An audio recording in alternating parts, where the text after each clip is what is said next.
Vous avez sûrement déjà aperçu cette énorme façade dans les rues de Bruxelles.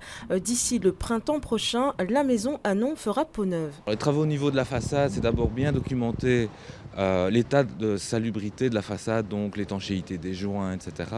Ensuite, documenter les couleurs d'origine sur les éléments en métal, sur les éléments en bois, et puis réappliquer, essentiellement nettoyer et un petit peu restaurer. La maison date de 1902, comme beaucoup d'autres bâtiments à Bruxelles. Ce petit bijou d'art nouveau a failli être détruit. Sauvé par une pétition dans les années 60, il a finalement été classé en 1977. Aujourd'hui, il retrouve son lustre d'antan et l'objectif est de lui rendre sa splendeur d'origine. Coût total du chantier, 50 000 euros. Et vu l'ampleur des travaux, un appel aux dons a été lancé. Dans les retours qu'on a reçus, en fait, nous a semblé évident que la maison appartenait au bien commun, d'une certaine façon, aux habitants, aux Bruxellois, aux habitants du quartier et aux touristes. Et donc, l'idée était de faire un crowdgiving pour restaurer le bâtiment sans en définir le poste.